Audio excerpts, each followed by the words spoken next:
My partner vanished without a word after a trip with friends, only to return years later, expecting forgiveness. I had chosen to move on. It's common to hear people say, "I never saw it coming," and that's precisely how it felt for me. I had been married to my partner for 4 years, and for the most part, I thought we were doing well.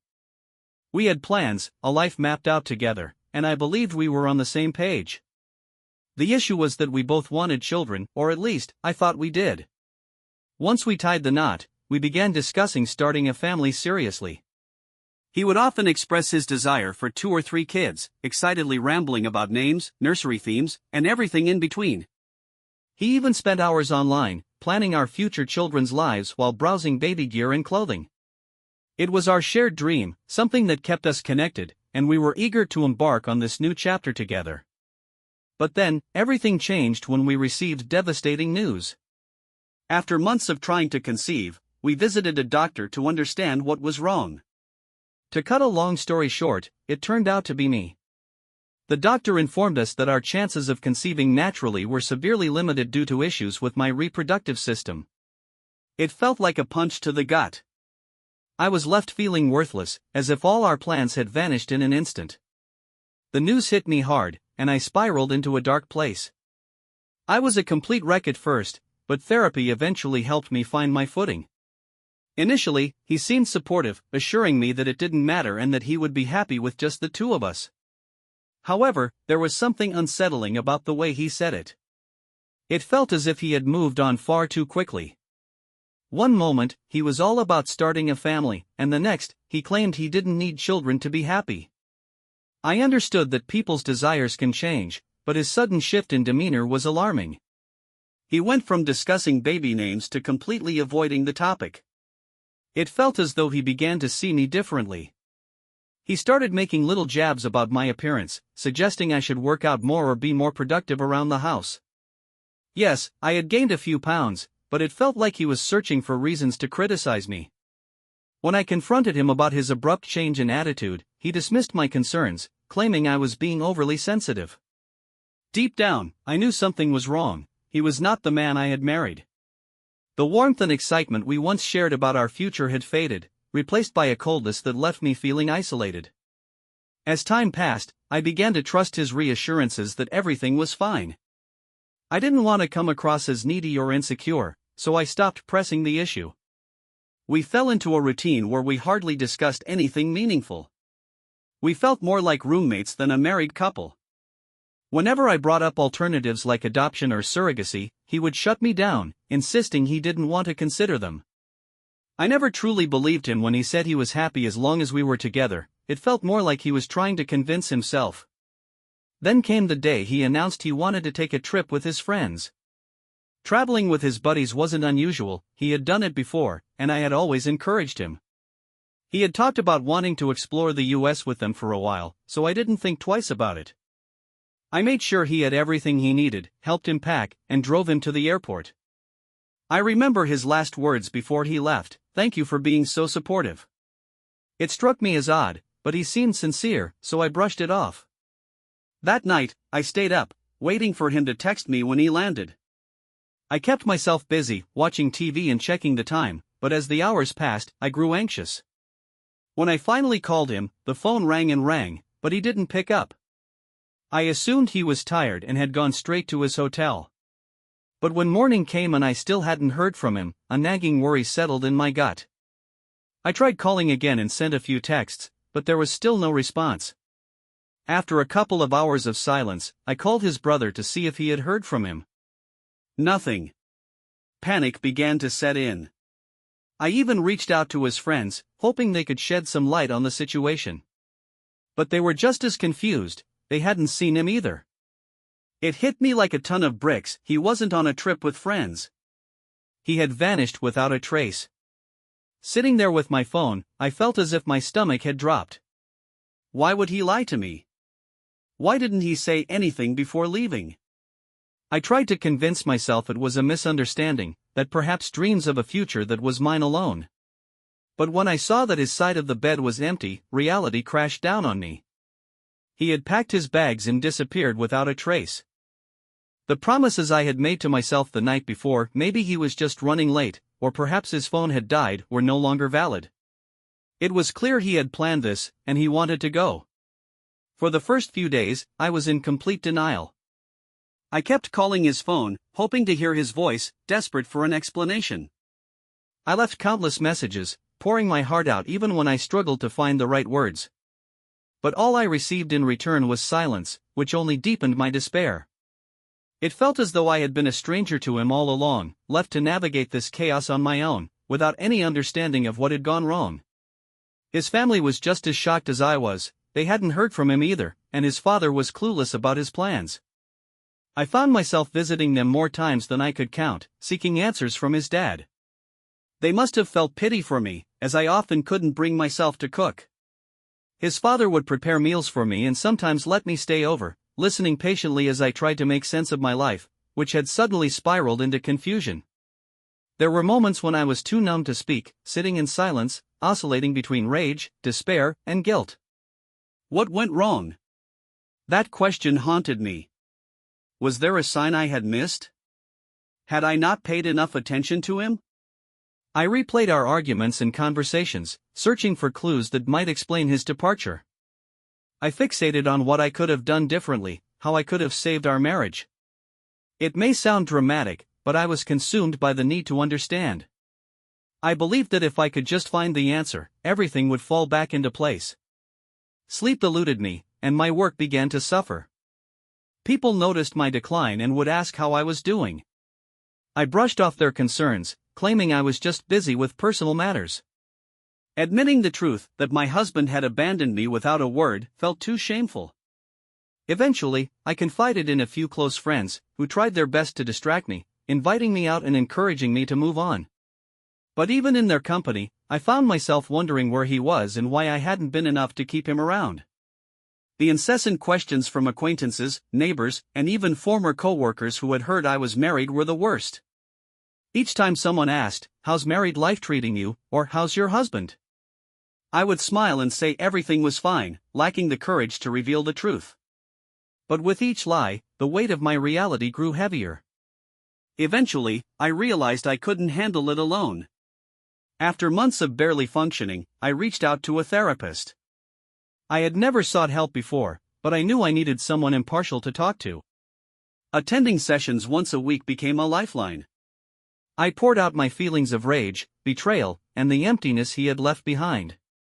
I recounted the restless nights spent reliving every moment, and my therapist helped me understand that he wouldn't have stayed if it had been a magical relationship. It wasn't my fault he chose to leave. Accepting that was a bitter pill to swallow.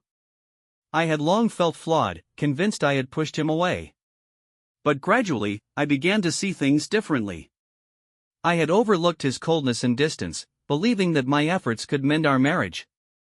The realization that it wasn't solely my responsibility to fix things was painful, but it also marked the beginning of my healing. As time passed, I started to reclaim my life, piece by piece. It wasn't until he left that I recognized how much I had lost in our marriage. I had always prioritized his happiness, ensuring our home life was comfortable. Now, with newfound free time, I was at a loss for what to do. I began revisiting old hobbies I had neglected, trying new recipes, hitting the gym, and diving into books I had put off for too long. Slowly, my work improved.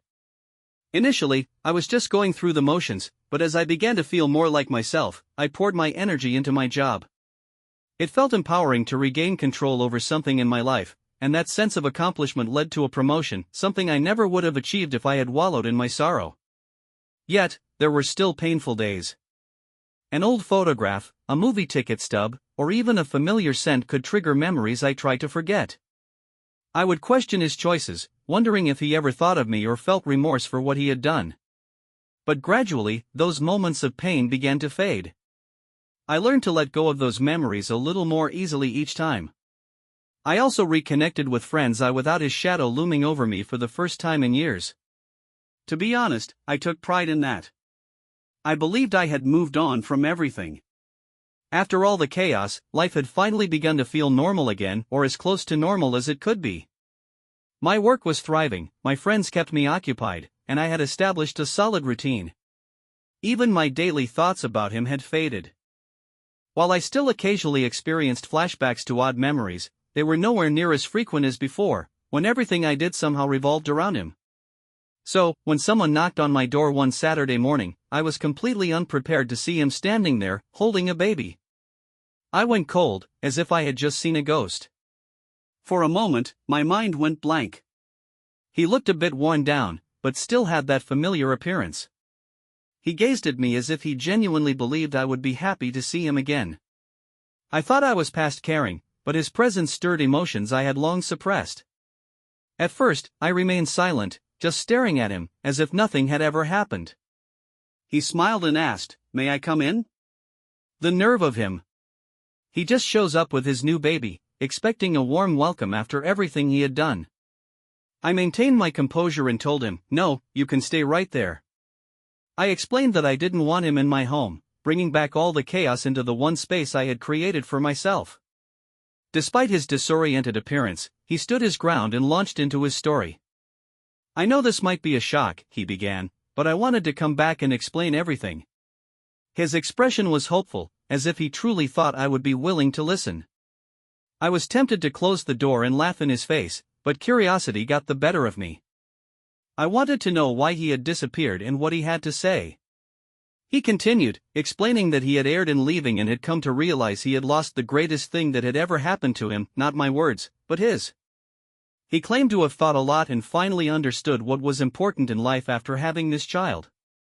After years of ignoring me, it seemed that what mattered most was unexpectedly knocking on my door.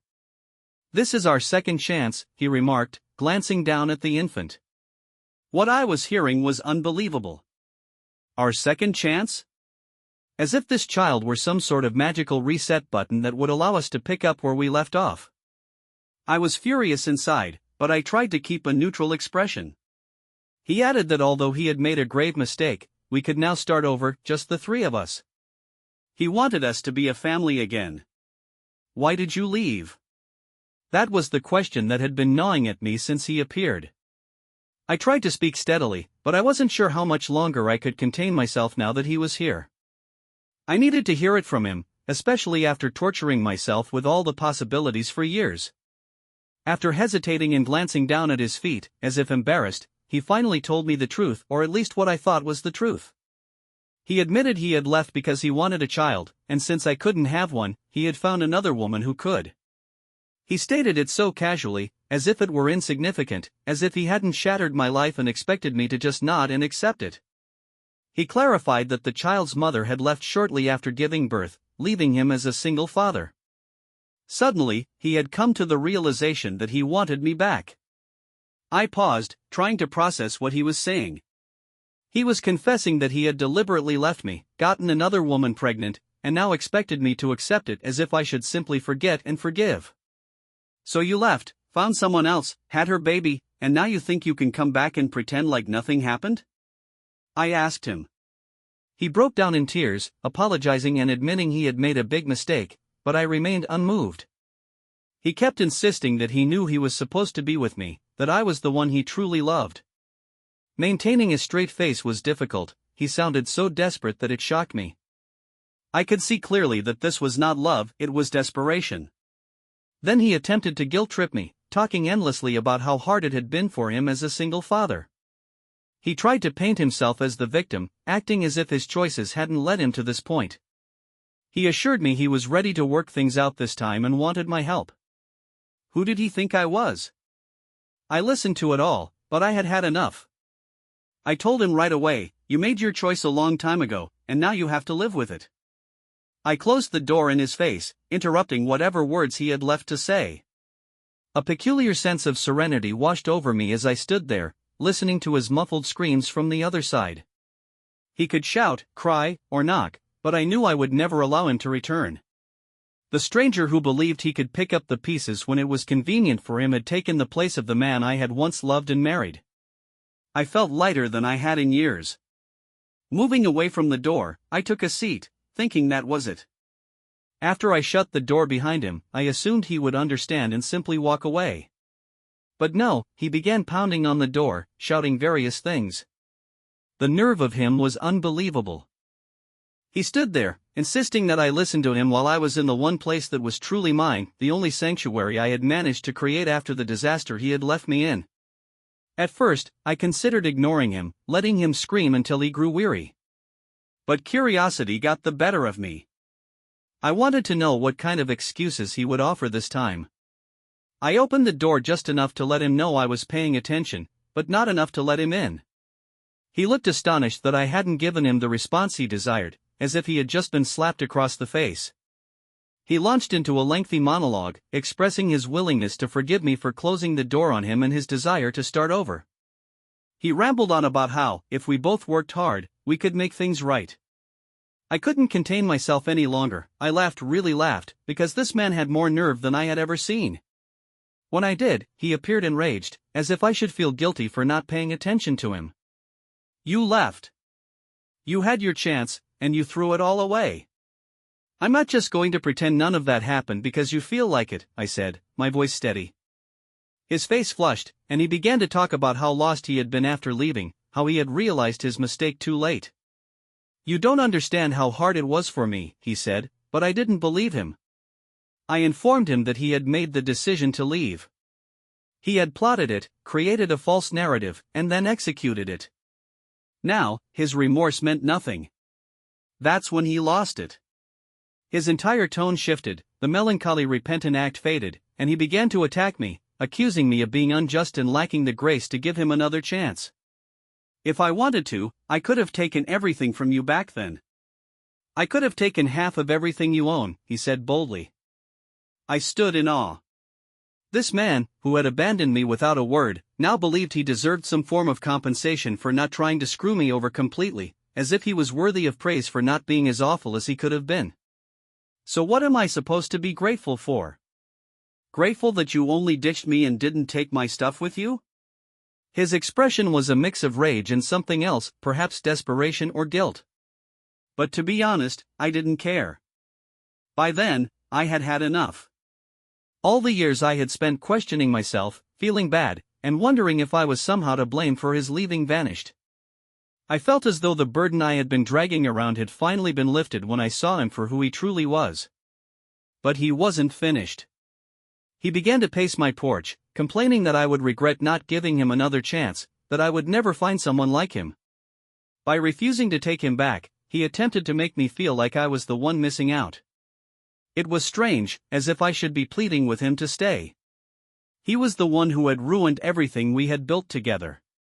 He grew louder, continuing to complain about how I had made him leave in the first place.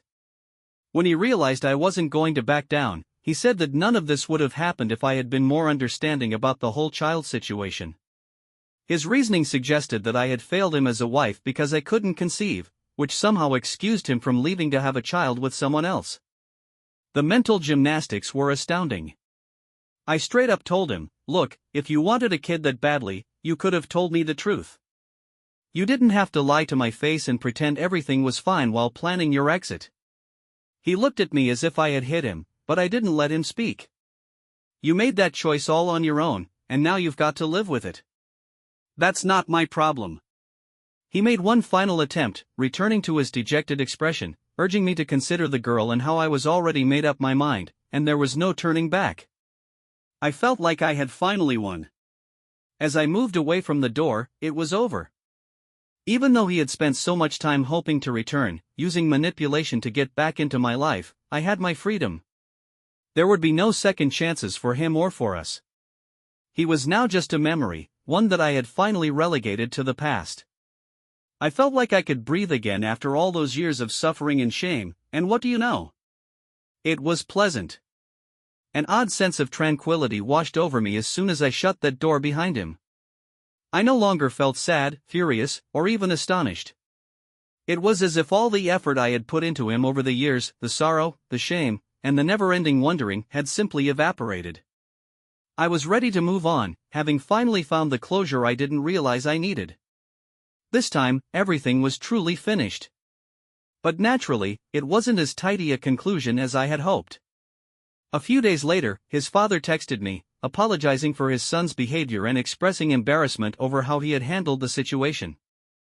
He mentioned that he had tried to reason with him, but clearly, it had failed.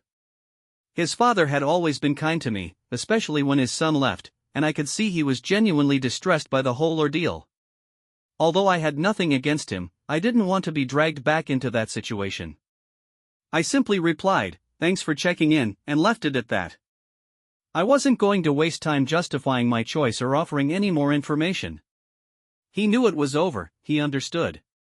In the following weeks, I learned bits and pieces through social media and mutual connections. He had apparently moved back in with his parents, and things weren't going well. The mother of the child, the woman he had left me for, was not involved at all. She had bailed, leaving him to figure things out on his own. Apparently, she hadn't wanted to be part of raising the child. Few people were eager to help him because he had burned every bridge. His former friends, who had supported me when he first vanished, didn't feel sorry for him. They had all moved on, and you couldn't blame them. His parents weren't too happy either. They didn't have enough money to support him and the child. I was aware of this because his mother called me shortly after his father texted. Curiosity got the better of me, and I almost didn't respond. She was direct yet courteous, mentioning their financial difficulties and suggesting that I might be able to assist them in some way. She went on about the infant and how hard things were for them, saying, "We know you cared about him once." I listened politely but couldn't help but chuckle a little, not out loud, but you get the idea. When she started talking endlessly about how her son only needed a little help to get back on his feet, I politely informed her that her son made his own decisions and that I was neither in a position nor in the right frame of mind to assist. She didn't pursue it further, and I believe she understood the message. Before I knew it, his friends, people I hadn't spoken to in years, began reaching out. Some attempted to use the guilt angle, claiming he was going through a tough time and that perhaps I could find it in my heart to give him another chance. They even had the audacity to say that the child needed a mother figure and that I shouldn't let my resentment stand in the way of helping her. However, I refused to back down. I wouldn't allow anyone to make me feel guilty for making my own decision. At last, I had given that man all I had after years of feeling inadequate, and he had tossed it all away. Instead of relying on me to save him, he should take responsibility for his choices. The calls and messages gradually decreased in volume before ceasing completely. Everyone seemed to finally realize that I was serious, that I had moved on, and that I would not get ensnared again. That's when true calm arrived. For the first time in years, my life felt peaceful and normal. I had my friends, my job, and my routines. I had rebuilt my life on my own terms. It wasn't a fancy, glamorous one, but it was mine. The irony was that I began to rediscover joy in the small things, which I hadn't appreciated when I was married. I read novels I had been meaning to get to, cooked my own meals, and took long walks. It felt good to be free, and I understood that I could live my life as I pleased, without anyone's approval. I wasn't constantly concerned about other people's happiness or approval. For once, I felt as though I had gradually regained my life.